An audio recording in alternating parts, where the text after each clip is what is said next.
মুসলমান ভাইরা আমার, হযরতে আদম আলাইহিস সালাতু ওয়াস সালাম রূহের জগতে আল্লাহ পাক রব্বুল আলামিনের সাথে কথোপকথন করতেছিলেন। রব্বুল আলামিন, আপনি আমাকে 1000 বছর হায়াত দান করেছেন, আর আমার রূহানি সন্তান দাউদকে আপনি 40 বছর হায়াত দিয়েছেন। রব্বুল আলামিন, আমি আমার 1000 বছর হায়াতের থেকে 60 বছর হায়াত আমি আমার সন্তান দাউদকে দিয়ে দিলাম। আল্লাহ পাক রব্বুল আলামিন আদম আলাইহিস সালাতু ওয়াস সালামের তার হায়াত দান করাকে কবুল করে নিয়েন। দাউদ আলাইহিস সালাতু ওয়াস সালামের হায়াত 100 বছর করে দিলেন। বলেন সুবহানাল্লাহ। হযরতে আদম আলাইহিস সালাতু ওয়াস সালাম দুনিয়াতে আসার পরে যখন মালাকুল মউত এসে গেল, 1000 বছর পার হয়ে গেল, 940 বছর পার হয়ে গেল। মালাকুল মউত আজরাইল ফেরেশতা আদম আলাইহিস সালাতু ওয়াস সালামের নিকটে আসলেন। আসসালাতু ওয়াসসালামু আদম সফিউল্লাহ। হযরতে আদম আলাইহিস সালাতু ওয়াস সালামকে ফেরেশতা সালাম দিলেন, মালাকুল মউত সালাম দিলেন, হে আদম সফিউল্লাহ, আপনার হায়াত শেষ হয়ে গিয়েছে। আল্লাহ পাক রব্বুল আলামিন আপনাকে দুনিয়া থেকে ইন্তেকালের সময়সীমা নির্দিষ্ট করে দিয়েছেন। হযরতে আদম আলাইহিস সালাতু ওয়াস সালাম বললেন, ও মালাকুল মউত, আমাকে তো আল্লাহ পাক রব্বুল আলামিন 1000 বছর হায়াত দান করেছেন, আমার আরো 60 বছর হায়াত বাকি রয়েছে। মালাকুল মউত আজরাইল ফেরেশতা আদমকে ডেকে বললেন, ও আদম সফিউল্লাহ, আপনি যে রূহের জগতে আপনার 1000 বছর হায়াত থেকে 60 বছর হায়াত দাউদকে দিয়েছিলেন, এটা কি আপনার মনে আসেনি? হযরতে আদম আলাইহিস সালাতু ওয়াস সালাম দুনিয়াতে আসার পরে হযরতে আদমের হায়াত যে 940 বছর করে দেওয়া হয়েছে, হযরতে আদম আলাইহিস সালাতু ওয়াস সালাম ভুলে গিয়েছে। হযরতে আদম আলাইহিস সালাতু ওয়াস সালামের হায়াত 1000 বছর দেওয়া হয়েছিল, কিন্তু ওখান থেকে 60 বছর দাউদকে দিয়ে দিয়েছে। হযরত আদমের হায়াত 60 বছর কমে গিয়েছে। হযরত আদম আলাইহিস সালাতু ওয়াস সালামের সামনে যখন মালাকুল মউত আজরাইল ফেরেশতা এসে গিয়েছে, আদম আলাইহিস সালাতু ওয়াস সালাম বললেন, রব্বুল আলামিন, আমার হায়াতকে আরো 60 বছর বাড়ায়া দাও। সুবহানাল্লাহ। আল্লাহ পাক রব্বুল আলামিন হযরতে আদম আলাইহিস সালাতু ওয়াস সালামের হায়াতকে আরো 60 বছর বাড়ায়া দিলেন। যদিও নাকি তোমার হায়াত 60 বছর দাউদকে দিয়ে দিয়েছিলে, কিন্তু আমি আল্লাহ পাক রব্বুল আলামিন তোমার হায়াতকে আরো 60 বছর বাড়ায়া দিলাম। সুবহানাল্লাহ। মুসলমান ভাইরা আমার, হযরতে আদম আলাইহিস সালাতু ওয়াস সালামের 1000 বছর পুরা হয়ে গেল। 1000 বছর পরে হযরতে আদম আলাইহিস সালাতু ওয়াস সালাম দুনিয়া থেকে ইন্তেকাল করলেন। মুসলমান ইমানদার খুব ভালো করে বুঝবেন, আদম আলাইহিস সালাতু ওয়াস সালাম এত হায়াত পাওয়ার পরেও দুনিয়া থেকে চলে যাইতে হয়েছে। আদম আলাইহিস সালাতু ওয়াস সালামের আরেকজন সন্তান হযরতে ইদ্রিস আলাইহিস সালাতু ওয়াস সালাম। হযরতে ইদ্রিস আলাইহিস সালাতু ওয়াস সালাম উনি একজন পয়গম্বর ছিলেন। হযরতে ইদ্রিস আলাইহিস সালাতু ওয়াস সালামের সাথে একজন ফেরেশতার অনেক দোস্তি হয়ে গেল, অনেক মহব্বত হয়ে গেল। হযরতে ইদ্রিস আলাইহিস সালাতু ওয়াস সালাম ওই ফেরেশতাকে বললেন, আমি একটু আল্লাহর তৈরি আসমান দেখতে চাই। হযরতে ইদ্রিস আলাইহিস সালাতু ওয়াস সালাম ফেরেশতাকে বললেন, আমি আল্লাহর তৈরি আসমান দেখতে চাই। ফেরেশতা তখন হযরতে ইদ্রিস আলাইহিস সালাতু ওয়াস সালামকে প্রথম আসমানে নিয়ে গেলেন। প্রথম আসমানে নিয়ে যাওয়ার পরে হযরতে ইদ্রিস আলাইহিস সালাতু ওয়াস সালাম বললেন, আমি একটু দ্বিতীয় আসমান দেখতে চাই। প্রথম আসমান, দ্বিতীয় আসমান, এরকম তৃতীয় আসমান, চতুর্থ আসমানে যখন গিয়েছে, হযরতে ইদ্রিস আলাইহিস সালাতু ওয়াস সালাম ফেরেশতাকে বললেন, ও আল্লাহর ফেরেশতা, আমি আল্লাহর তৈরি জান্নাত একটু দেখতে চাই। ফেরেশতা হযরত ইদ্রিসকে ডাক দিয়ে বললেন, পয়গম্বর, আল্লাহর তৈরি জান্নাত দেখার জন্য শর্ত হলো ওই ব্যক্তিকে মৃত্যুবরণ করতে হয়। ওই ব্যক্তি যদি মৃত্যুবরণ না করে তাকে জান্নাত দেখানো যাবে না। হযরত ইদ্রিস আলাইহিস সালাতু ওয়াস সালাম বললেন, আল্লাহর তৈরি জান্নাত দেখার জন্য যদি আমার মৃত্যুবরণ করতে হয় তাহলে আমার জান কবজ করা হোক। তখন ফেরেশতা আল্লাহ পাক রব্বুল আলামিনের নিকটে আরজ করলেন, রব্বুল আলামিন, আপনার পয়গম্বর ইদ্রিস বলছেন জান্নাত দেখতে চাই, জান্নাত দেখার জন্য শর্ত হলো তার মওত হতে হয়, মারা যেতে হয়। রব্বুল আলামিন আপনার পয়গম্বর ইদ্রিস চতুর্থ আসমানে রয়েছে, সে আপনার তৈরি জান্নাত দেখতে চায়। যেহেতু তার মওত হয় নাই, তাহলে আমরা এখন কি করব? আল্লাহ পাক রব্বুল আলামিন মালাকুল মউত ফেরেশতাকে বললেন, আজরাইল, তুমি আমার দোস্ত ইদ্রিসকে এই চতুর্থ আসমানে জান কবজ করো। সুবহানাল্লাহ।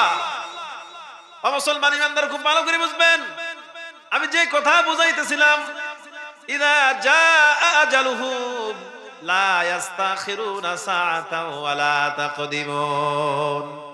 যখন যার যেখানে মউত লেখা রয়েছে, যেই অবস্থায় যেই হালতে, ওই সময় ওই অবস্থায় তার মউত হবে। কথা বলেন ঠিক কিনা? আল্লাহ পাক রব্বুল আলামিন মালাকুল মউত আজরাইল ফেরেশতাকে বলে দিলেন, ও আজরাইল ফেরেশতা, আমার দোস্ত ইদ্রিসকে চতুর্থ আসমানে জান কবজ করো। মালাকুল মউত ফেরেশতা হযরতে ইদ্রিস আলাইহিস সালাতু ওয়াস সালামকে চতুর্থ আসমানে জান কবজ করলেন। জান কবজ করে হযরতে ইদ্রিস আলাইহিস সালাতু ওয়াস সালামকে জান্নাতের ভিতরে প্রবেশ করে দেওয়া হলো। বলেন সুবহানাল্লাহ। হযরতে ইদ্রিস আলা নবিয়্যিনা আলাইহিস সালাতু ওয়াস সালাম জান্নাত ঘুরে ঘুরে দেখতেছিলেন। জান্নাত ঘুরে ঘুরে দেখার পরে ফেরেশতা এসে বললেন, ফেরেশতা, ও পয়গম্বর ইদ্রিস, আপনি জান্নাত দেখেছেন কিনা? বলে, হ্যাঁ, জান্নাত দেখেছি। এখন চলেন আবার দুনিয়াতে চলে যাই। ইদ্রিস পয়গম্বর ফেরেশতাকে ডাক দিয়ে বললেন, ও আল্লাহর তৈরি ফেরেশতা, আমি জান্নাতের ভিতরে এসেছি জান্নাত থেকে বাহির হওয়ার জন্য নয়। কারণ আল্লাহ পাক রব্বুল আলামিন দুনিয়াতে আমাদেরকে আশ্বাস দিয়েছেন যে নাকি জান্নাতে যাবে, জান্নাতে যাওয়ার পরে যা বলবে সেটাই আল্লাহ কবুল করবে। আমি জান্নাতে এসেছি, আমি কখনোই জান্নাত থেকে বাহির হওয়ার জন্য আসি নাই। সুবহানাল্লাহ। মুসলমান ভাইরা আমার, হযরত ইদ্রিস জান্নাতের ভিতরে যাওয়ার পরে যখন এই কথা বললেন, তখন ফেরেশতা চিন্তায় পড়ে গেল, হায়রে, এখন যদি ইদ্রিস আলাইহিস সালাতু ওয়াস সালাম জান্নাত থেকে বাহির না হয়, আল্লাহকে আমি কি বলবো? ফেরেশতা আল্লাহ পাক রব্বুল আলামিনকে বললেন, রব্বুল আলামিন, আপনার পয়গম্বর ইদ্রিস জান্নাতের ভিতরে এসেছে, জান্নাত থেকে বাহির হইতে চাচ্ছে না, এখন আমি কি করি? আল্লাহ পাক রব্বুল আলামিন ফেরেশতাকে ডাক দিয়ে বললেন, ও আমার ফেরেশতা, ইদ্রিসের তাকদীরের ভিতরে আমি এরকমই লিখে দিয়েছিলাম, আজকে থেকে ইদ্রিস আলাইহিস সালাতু ওয়াস সালাম জান্নাত থেকে বাহির হবে না কিয়ামত পর্যন্ত। এমনকি ইদ্রিসের তকদীরের ভিতরে আমি এরকম লিখেছিলাম, চতুর্থ আসমানে তার জান কবজ হবে এবং জান্নাতের ভিতরে আসবে, এটাই আমি তার তকদীরের ভিতরে লিপিবদ্ধ করে দিয়েছিলাম। সুবহানাল্লাহ। মুসলমান ভাইদের আমার, আমি যে কথা বুঝাইতেছিলাম,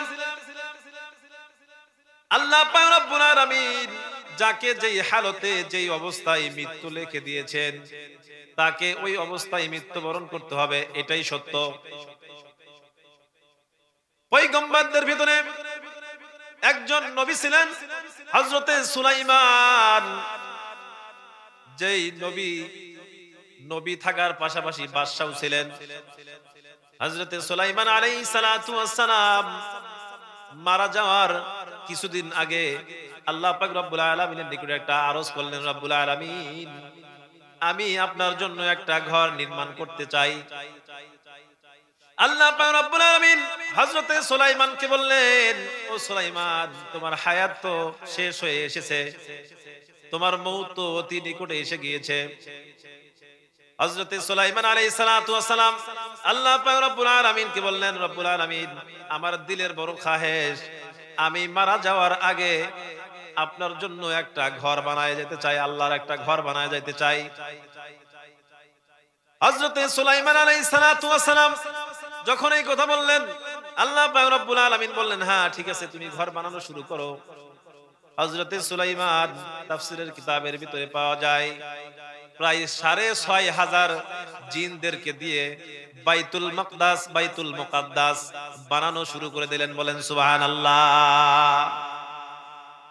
হযরতে সুলাইমান আলাইহিস সালাতু ওয়াস সালাম বাইতুল মাকদাসকে বানানোর কাজে কোন মানুষকে ব্যবহার করেন নাই, কারণ জিনদের শক্তি মানুষের চাইতে ১০০০ গুণ বেশি।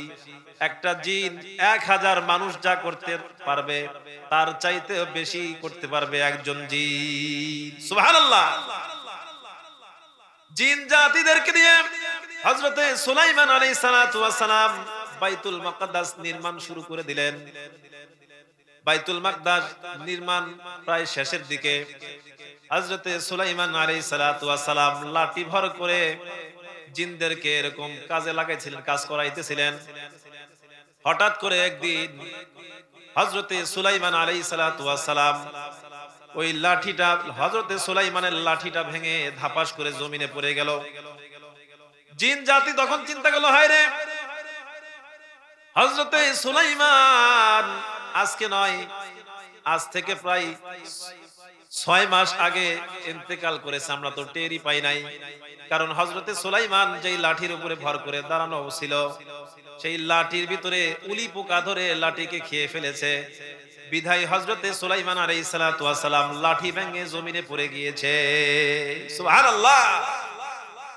হযরতে সুলাইমান আলাইহিস সালাতু ওয়াস সালাম আল্লাহ পাক রব্বুল আলামিন তার মউতকে এরকম লিখেছিলেন, লাঠি ভর করে দাঁড়াইবে আর ওই অবস্থায় তার জান কবজ করা হবে, এটাই তার তকদিরের ভিতরে লেখা ছিল। কথা বলেন ঠিক কিনা? হযরতে সুলাইমান দুনিয়া থেকে চলে গেল। আমি যে কথাটা বুঝাইতেছিলাম, যখন যার মউত যেই অবস্থায় আসবে তাকে দুনিয়া থেকে ওইভাবেই চলে যেতে হবে, এটাই চির সত্য। ও মুসলমান ইমানদার, খুব ভালো করে বুঝবেন, পয়গম্বরদের ভিতরে একজন পয়গম্বর ছিলেন হযরতে জাকারিয়া আলাইহিস সালাতু ওয়াস সালাম। হযরতে জাকারিয়া আলাইহিস সালাতু ওয়াস সালাম তার উম্মতের ব্যবহারে অতিষ্ঠ হয়ে মাদায়েন শহর ছেড়ে চলে যেতে লাগলেন। তার উম্মতেরা তাকে হত্যা করার জন্য, হযরতে জাকারিয়াকে হত্যা করার জন্য তার পিছু নিলেন। হযরতে জাকারিয়া আলাইহিস সালাতু ওয়াস সালাম হাঁটতে হাঁটতে যাইতে যাইতে একটা জঙ্গলের ভিতর দিয়ে যাইতেছিলেন। হঠাৎ করে একটা বড় গাছ হযরতে জাকারিয়াকে সালাম দিলেন। দেওয়ার পরে বললেন, হে পয়গম্বর, আপনার যদি কোনো সহযোগিতা লাগে তাহলে আমাকে বলতে পারেন। হযরতে জাকারিয়া আলাইহিস সালাতু ওয়াস সালাম তার উম্মতের ভয়ে প্রাণ বাঁচানোর জন্য গাছের নিকটে আশ্রয় চাইলেন, হ্যাঁ আমাকে একটু আশ্রয় দান করো। অলৌকিকভাবে গাছ ফেটে দুভাগ হয়ে গেল। হযরতে জাকারিয়া আলাইহিস সালাতু ওয়াস সালাম সেই গাছের ভিতরে আশ্রয় গ্রহণ করলেন। বলেন সুবহানাল্লাহ। হযরতে জাকারিয়া আলাইহিস সালাতু ওয়াস সালাম গাছের ভিতরে আশ্রয় নিলেন। গাছের ভিতরে আশ্রয় নেওয়ার পরে তার উম্মতরা আসলেন, হযরতে জাকারিয়াকে খোঁজাখুঁজি করতেছেন, পাইলেই তাকে হত্যা করে দিবে, কতল করে দিবে। এমত অবস্থায় খোঁজাখুঁজির পরে হযরতে জাকারিয়া আলাইহিস সালাতু ওয়াস সালামকে পাওয়া যাচ্ছিল না। একজন একটু খেয়াল করলেন, গাছের ভিতর থেকে হযরতে জাকারিয়া আলাইহিস সালাতু ওয়াস সালামের পাঞ্জাবির আস্তিন বাহির হয়ে আছে। একজন বললেন, হযরতে জাকারিয়া এই গাছের ভিতরে লুকিয়েছে, তাকে এই গাছের ভিতরেই কতল করা হবে। তখন বলল, একটা করাত নিয়ে আসো, জাকারিয়াকে এই গাছের ভিতরে কতল করা হবে। তাফসীরের কিতাবের ভিতরে পাওয়া যায় গাছটাকে উপরের দিক থেকে করাত দিয়ে এরকম করে কাটতেছিল। কাটতে কাটতে কাটতে কাটতে যখন হযরতে জাকারিয়া আলাইহিস সালাতু ওয়াস সালামের মাথার উপরে করাত এসে গেল, হযরতে জাকারিয়া আলাইহিস সালাতু ওয়াস সালাম একটু সবেমাত্র আওয়াজ করতেছিলেন, আওয়াজ করতে চাইছিলেন, এমত অবস্থায় জিব্রাইল ফেরেশতা আল্লাহর পক্ষ থেকে এসে গিয়েছে। ও জাকারিয়া, তুমি যদি একটু টু শব্দ করো তাহলে আল্লাহর দফতর থেকে, নবীদের দফতর থেকে তোমার নামকে কাটা দেওয়া হবে। হযরত জাকারিয়া আলাইহিস সালাতু ওয়াস সালামের উপরে পরীক্ষা এসে গেল, কারণ নবীরা সব সময় আল্লাহর নিকটে পানা মাংবে। হযরতে জাকারিয়া আলাইহিস সালাতু ওয়াস সালাম তার উম্মতের ভয়ে পলায়ন করতেছিলেন, গাছের নিকটে আশ্রয় চেয়েছে। এইজন্য আল্লাহ পাক রব্বুল আলামিন তার উপরে পরীক্ষা দিয়েছেন, যদি তুমি আওয়াজ করো, যদি তুমি একটু টু শব্দ করো, তোমার নামকে নবীদের নামের তালিকা থেকে বাদ দেওয়া হবে। তাফসীরে কিতাবের ভিতরে পাওয়া যায় হযরতে জাকারিয়া আলাইহিস সালাতু ওয়াস সালামের মাথার উপর দিয়ে যখন করাত চালানো হইতেছিল, হযরতে জাকারিয়া আলাইহিস সালাতু ওয়াস সালাম মুখ বুজে সেটা সহ্য করে শহীদ হয়ে গিয়েছেন। বলেন সুবহানাল্লাহ। হযরতে জাকারিয়া আলাইহিস সালাতু ওয়াস সালাম শহীদ হয়ে গেলেন। ও মুসলমান ইমানদার, খুব ভালো করে বুঝবেন যে কথাটা বুঝাইতেছিলাম, ইদা জাআ আজালুহুম লা ইস্তাখিরুনা সাআতান ওয়ালা তাকদিমুন। যখন যার মউত এসে যাবে, যেই অবস্থায় মউত লেখা আছে ওই অবস্থায় মউত এসে যাবে। কথা বলেন ঠিক কিনা? আখিরি পয়গম্বর জনাবে মুহাম্মদুর রাসূলুল্লাহ সাল্লাল্লাহু আলাইহি ওয়াসাল্লাম যেই রাত্রিতে দুনিয়া থেকে চিরবিদায় নিয়ে নাফিরাত দেশে চলে গিয়েছে, এশারের সালাতের পরে পয়গম্বর আলাইহিস সালাতু ওয়াস সালাম প্রতিদিনের মতো বিবিদের কাছে যাইতেন। ওই দিন পয়গম্বর আলাইহিস সালাতু ওয়াস সালাম হযরতে সাউদা বিনতে জাহাশ রাদিয়াল্লাহু তাআলা আনহার ঘরে যাওয়ার কথা ছিল। পয়গম্বর আলাইহিস সালাতু ওয়াস সালাম সাউদাকে ডাক দিলেন, না সাউদা, আমার তো মনে চাই আজকে আমি একটু আয়েশার বাড়িতে যাই। হযরতে সাউদা বিনতে জাহাশ উনি অনুমতি দিয়ে দিলেন, পয়গম্বর আপনি যেটা ভালো মনে করেন সেটাই করেন। অর্থাৎ কিনা আপনি আজকে আমার ঘরে থাকার কথা ছিল, আপনার মনে চাচ্ছে আপনি আয়েশার বাড়িতে যাবেন, আমি অনুমতি দিয়ে দিলাম। পয়গম্বর আলাইহিস সালাতু ওয়াস সালাম হযরতে আয়েশার ঘরে চলে গেলেন।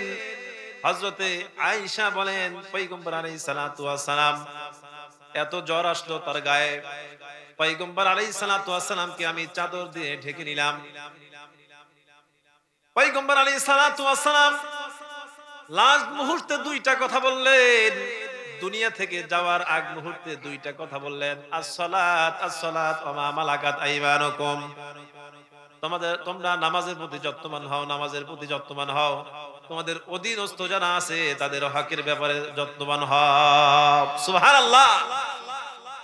আখিরি পয়গম্বর দুনিয়া থেকে চলে যাবেন, এমত অবস্থায় পয়গম্বর আলাইহিস সালাতু ওয়াস সালাম নিজের চিন্তা নাই, উম্মতদেরকে সতর্ক করে দিচ্ছেন, আস-সালাত আস-সালাত ওয়া মা মালাকাত আইমানুকুম। তোমরা নামাজের প্রতি যত্নবান হও, নামাজের প্রতি যত্নবান হও, এবং তোমাদের অধীনস্থ যারা আছে তাদের হকের ব্যাপারে যত্নবান হও। হযরতে আয়েশা রাদিয়াল্লাহু তাআলা আনহা বলেন, পয়গম্বর আলাইহিস সালাতু ওয়াস সালামের মাথা মোবারক আমার রানের উপরে রাখলেন। আমি খেয়াল করলাম পয়গম্বর আলাইহিস সালাতু ওয়াস সালামের কিছুটা সাকরাত শুরু হয়েছে। মানুষ মারা যাওয়ার আগে যেরকম হাসপাস করে পয়গম্বর আলাইহিস সালাতু ওয়াস সালামের কষ্ট হইতেছিল। আমি খেয়াল করে দেখলাম পয়গম্বর আলাইহিস সালাতু ওয়াস সালাম তার প্রত্যেকটা লোমকূপের গোড়া দিয়ে ঘাম বাহির হইতেছিল। পয়গম্বর আলাইহিস সালাতু ওয়াস সালাম দুনিয়া থেকে শেষ নিঃশ্বাস ত্যাগ করলেন। পয়গম্বর আলাইহিস সালাতু ওয়াস সালাম দুনিয়া থেকে তো চলে গেলেন, কিন্তু পয়গম্বর আলাইহিস সালাতু ওয়াস সালাম যাওয়ার সময় দুইটাই কথাই বলে গিয়েছেন, as-সালাত as-সালাত ওয়া মা মালাকাত আইমানুকুম, এই দুইটা কথা বলে গিয়েছেন।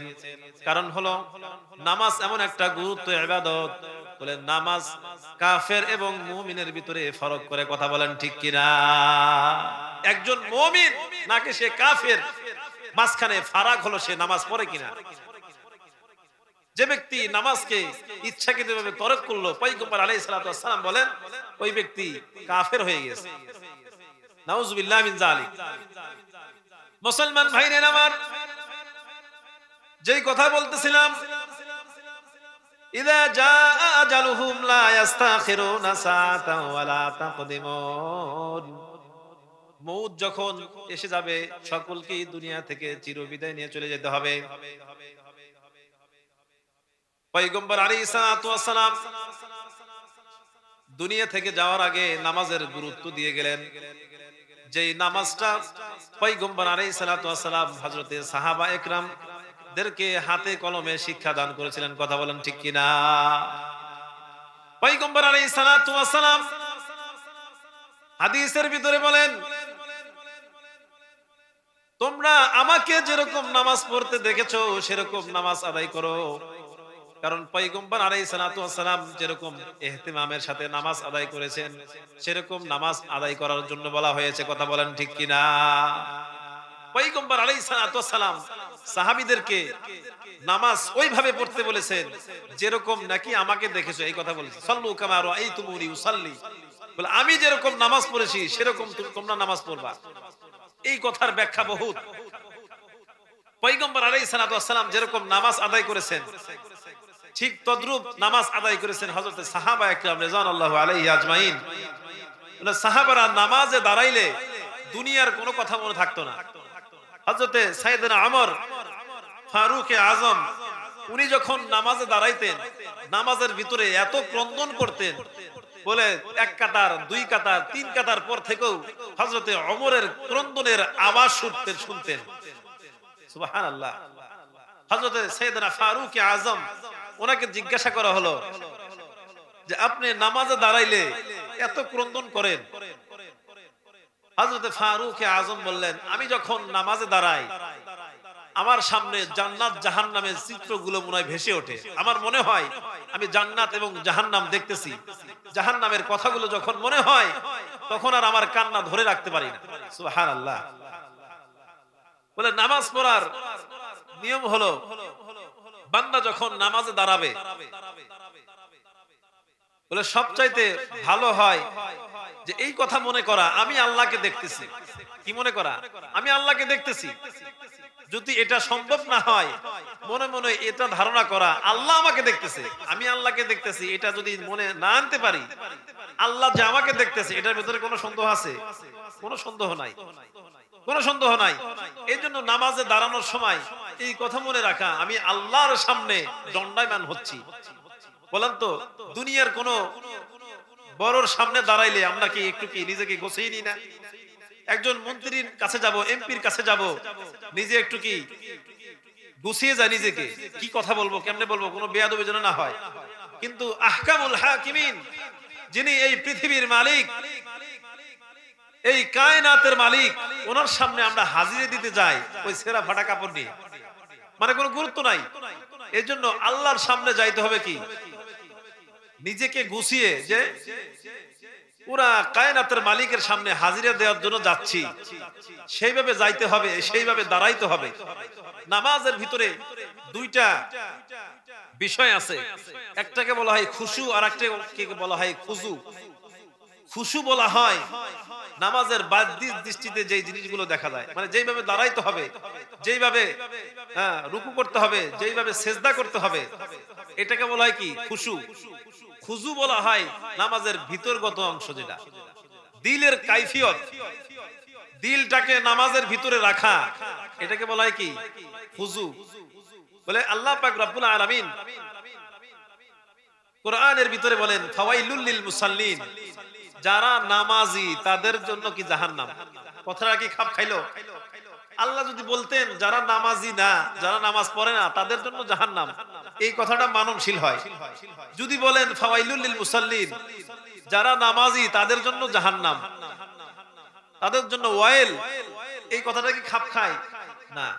কিন্তু এই কথার ব্যাখ্যা হলো বলে কিছু মানুষ আছে যারা নামাজ পড়েও কি জাহান্নামী, যারা কি নামাজ পড়েও জাহান্নামী, তারা হলো ওই নামাজি যারা কি নামাজটাকে নামাজ মনে করে পড়ে না, শুধু কি দরের দর, নামাজ পড়া লাগে তাই পড়ি।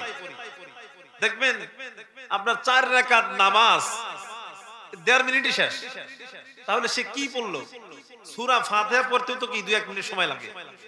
এমন ভাবে নামাজ পড়ে, সে নামাজের ভিতরে নিয়ত করলো না কি করলো কিছু জানে না।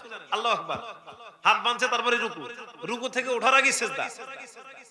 বলে যে ব্যক্তি মুনাফিক, মুনাফিকের আলামত হলো সে নামাজকে দ্রুত করবে আর ওয়াদা দিয়ে ওয়াদা খেলাপি করবে। এই দুইটা আলামত কার? মুনাফিকের আলামত। মুসলমান ভাইরা আমার, পয়গম্বর আলাইহিস সালাতু ওয়াস সালাম দুনিয়া থেকে যাওয়ার আগে 2টা কথা বলে গিয়েছেন। কয়টা কথা? দুনিয়া 2টা কথা, as-সালাত as-সালাত ওয়া মা মালাকাত আইমানুকুম। মুসলমান ভাইরা আমার, যেই নামাজকে কায়েম করার জন্য পয়গম্বর আলাইহিস সালাতু ওয়াস সালাম এত কষ্ট করলেন, পয়গম্বর আলাইহিস সালাতু ওয়াস সালাম উহুদের ময়দানে দান শহীদ করলেন। পয়গম্বর আলাইহিস সালাতু ওয়াস সালাম উহুদের ময়দানে লোহার হেলমেট ভেঙে পয়গম্বরের মাথার ভিতরে ঢুকে গিয়েছেন এই নামাজকে কায়েম করার জন্য। কথা বলেন ঠিক কিনা? উহুদের ময়দানে পয়গম্বর আলাইহিস সালাতু ওয়াস সালাম নেঙ্গা তরবারি নিয়ে পয়গম্বর আলাইহিস সালাতু ওয়াস সালাম কাফেরদের সাথে জিহাদ করতেছিলেন। এমত অবস্থায় কাফেরদের আক্রমণের কারণে লোহার হেলমেট ভেঙে পয়গম্বর আলাইহিস সালাতু ওয়াস সালামের মাথার ভিতরে ঢুকে গেল।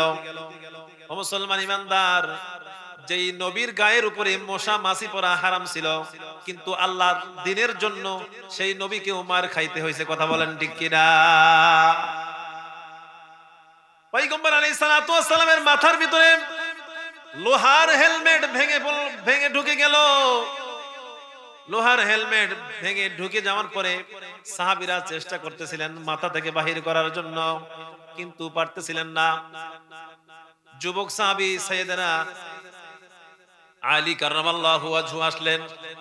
আসার পরে দেখতে পেলেন পয়গম্বর আলাইহিস সালাতু ওয়াস সালামের মাথা মোবারক থেকে অঝরে রক্ত ঝরতেছে।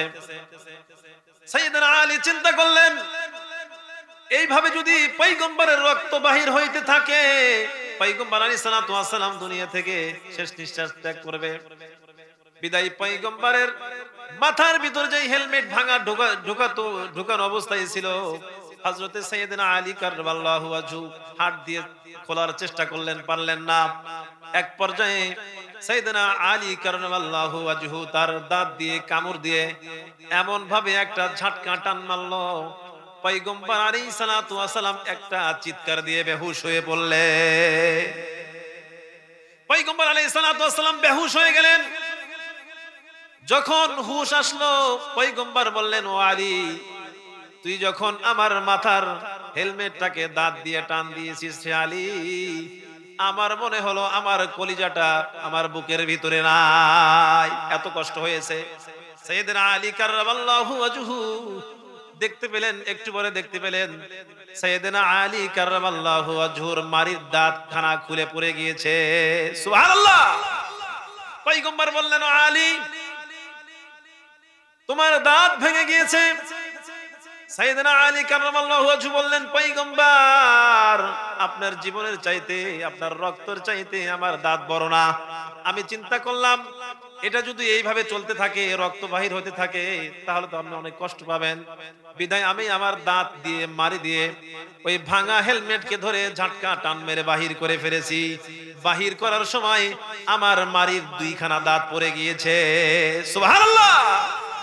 মুসলমান ভাইরা আমার, এই নামাজ কায়েম করার জন্য পয়গম্বর উহুদের ময়দানে, খন্দকের ময়দানে, তাবুকের ময়দানে রক্ত ঝরাইছেন, কতই না কষ্ট করেছেন।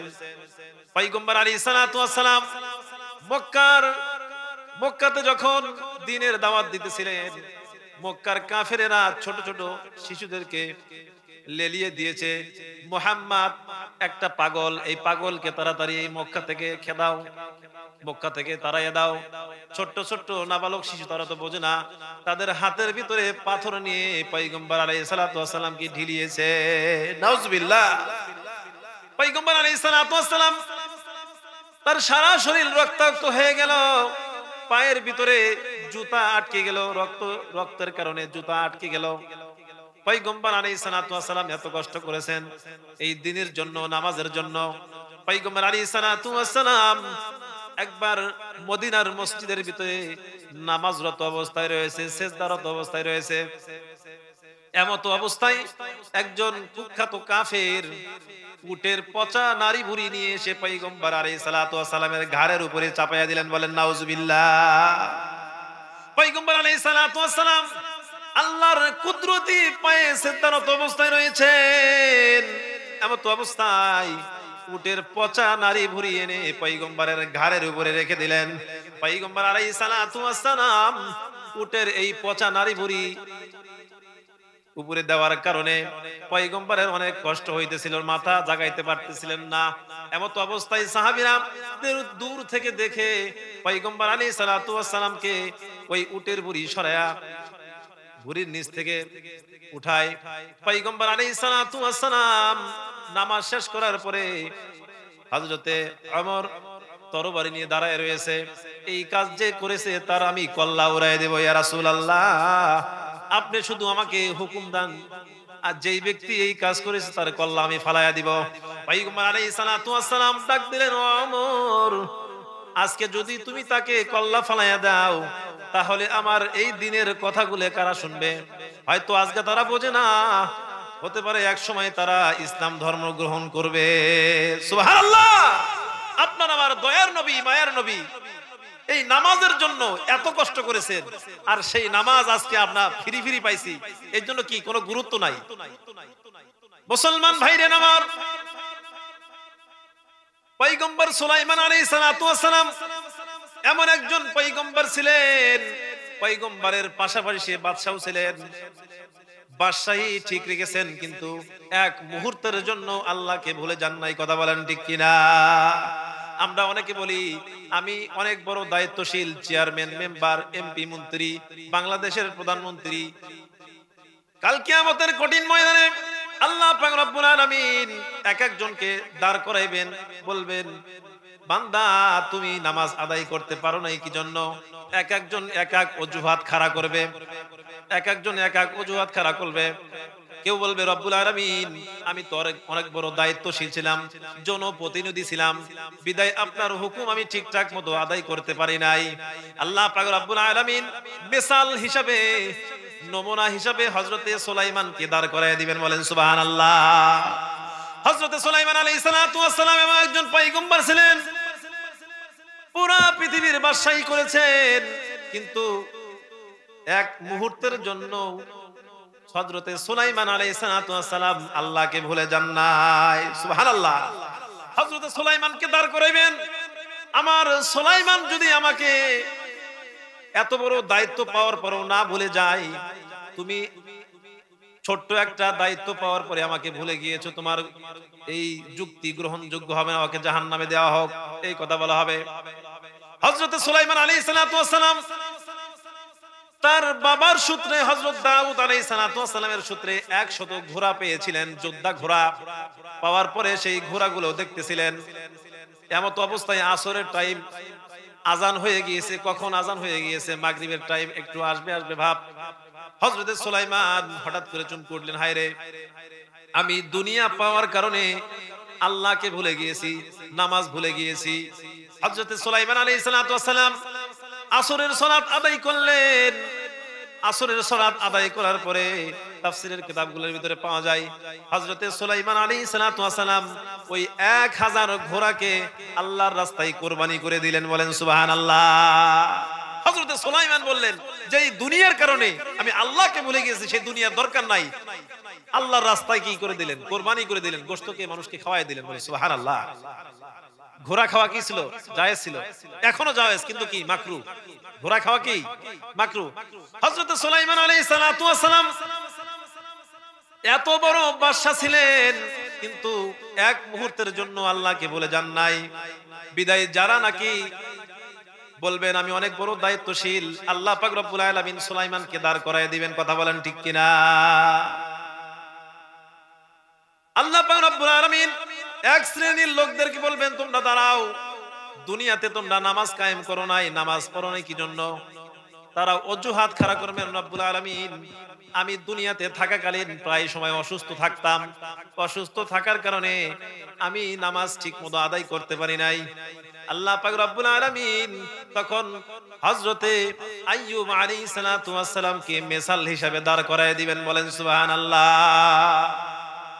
হযরত আইয়ুব আলাইহিস সালাতু ওয়াস সালাম উনি এমন একজন পয়গম্বর ছিলেন, তার হায়াতের বেশিরভাগ সময় সেই অসুস্থ অবস্থায় কাটাইছেন। হযরতে আইয়ুব আলাইহিস সালাতু ওয়াস সালাম 1 বছর 2 বছর 3 বছর নয়, প্রায় 23.5 বছর পর্যন্ত সে পচন রোগে আক্রান্ত ছিলেন। বলেন সুবহানাল্লাহ। হযরত আইয়ুব আলাইহিস সালাতু ওয়াস সালাম 23.5 বছর পর্যন্ত আল্লাহ পাক রব্বুল আলামিন তাকে পরীক্ষা করেছেন, পচন রোগ দিয়েছেন। তার বিবি বাল বাচ্চা যা কিছু ছিল তারা সকলেই হযরতে আইয়ুবকে ছেড়ে চলে গিয়েছিল, একজন বিবি ছাড়া। হযরতে আইয়ুব আলাইহিস সালাতু ওয়াস সালাম তার শরীরের ভিতরে পচন রোগ ধরে গেল। শরীরটা পচতে এক পর্যায়ে হযরতে আইয়ুব আলাইহিস সালাতু ওয়াস সালামের চেহারার ভিতরে পচন রোগ ধরে গেল। ধরে যাওয়ার পরে হযরতে আইয়ুব আল্লাহ পাক রব্বুল আলামিনের নিকটে বললেন, রব্বুল আলামিন আমার শরীর পচে গেছে, গলে গিয়েছে, আমার শরীরের ভিতরে পোকা ধরেছে, আমার কোনো আফসোস নাই, কিন্তু যেই জিহ্বা দিয়ে রব্বুল আলামিন আমি আপনার নাম নিই, সেই জিহ্বার ভিতরে যেন পোকা না ধরে। কারণ আমার জিহ্বায় পোকা না ধরুক এটা আমার উদ্দেশ্য না, যে জিহ্বা দিয়ে আমি আপনার নাম নিই সেই জিহ্বায় যেন পোকা ধরে না। এই কথাটা আল্লাহ পাক রব্বুল আলামিনের নিকটে এত পছন্দনীয় হয়েছে। হযরতে আইয়ুব আলাইহিস সালাতু ওয়াস সালামের এই কথাটা আল্লাহর এত পছন্দ হয়েছে, আল্লাহ বললেন আইয়ুব আমি তোমার পরীক্ষার ভিতরে তোমাকে আমি উত্তীর্ণ করে দিয়েছি। সুবহানাল্লাহ। হযরত আইয়ুব আলাইহিস সালাতু ওয়াস সালামকে বলা হলো অমুক পাহাড়ের ঝর্ণার ভিতরে তুমি গোসল করবা, গোসল করার পরে তুমি সুস্থ হয়ে যাবা। হযরত আইয়ুব আলাইহিস সালাতু ওয়াস সালামের যেই বিবি ছিল, একজন বিবি ছিল, ওই বিবি নিয়ে পাহাড়ের ঝর্ণার ভিতরে গোসল করাইলেন। তাফসীরের কিতাবের ভিতরে পাওয়া যায় প্রথমবার গোসল করানোর সাথে সাথে আইয়ুব আলাইহিস সালাতু ওয়াস সালাম সুস্থ হয়ে গেলেন। বলেন সুবহানাল্লাহ। দ্বিতীয়বার হযরত আইয়ুবকে হুকুম করা হলো ওই পাহাড়ের ঝর্ণার ভিতরে দ্বিতীয়বারের মতো কি গোসল করবা। হযরত আইয়ুব আলাইহিস সালাতু ওয়াস সালাম দ্বিতীয়বারের মতো গোসল করলেন। গোসল করার সময় ওই ঝর্ণার ভিতর দিয়ে আল্লাহ পাক রব্বুল আলামিন হযরতে আইয়ুবকে হাজার হাজার স্বর্ণ মুদ্রা উপহার দিলেন। বলেন সুবহানাল্লাহ। ঝর্ণার পানির ভিতর দিয়ে স্বর্ণ মুদ্রা পড়তেছেন। হযরতে আইয়ুব তখন তার পাঞ্জাবির আস্তিনকে নিয়ে এরকম করে ধরছে। ধরার পরে আল্লাহ পাক রব্বুল আলামিন আইয়ুবকে বললেন, হে আইয়ুব তুমি কি দুনিয়াদারি হয়ে গেলা? এত বছর অসুস্থ ছিলে, তোমাকে সুস্থতা দান করলাম, আজকে তোমাকে স্বর্ণ মুদ্রা দিচ্ছি আর সেটাকে তুমি কি আঁচল ভুলে নিচ্ছ? হযরত আইয়ুব বললেন, রব্বুল আলামিন আপনার জাতের কসম এই স্বর্ণ মুদ্রাকে আমি দুনিয়া হিসেবে গ্রহণ করতেছি না, এটা আপনি দিচ্ছেন সেটার নেওয়ার আদবের স্বার্থে আমি এটাকে আস্তিনকে এরকম করে ধরেছি। বলেন সুবহানাল্লাহ। মুসলমান ভাইরা আমার, কাল কিয়ামতের কঠিন ময়দানে আল্লাহ পাক রব্বুল আলামিন এক একজনকে দাঁড় করাইবেন, বলবেন বান্দা তুমি নামাজ পড়ো নাই কেন? এক একজন এক এক অজুহাত খাড়া করবেন। আল্লাহ পাক রব্বুল আলামিন প্রত্যেকের অজুহাতকে এক একজন মিসাল দ্বারা একবারে কি নিঃশেষ করে দিবেন। অনেকে বলবে রব্বুল আলামিন দুনিয়াতে আমার কেউ ছিল না, আপন কেউ ছিল না। অনেকের মন খারাপ আছে না নাই?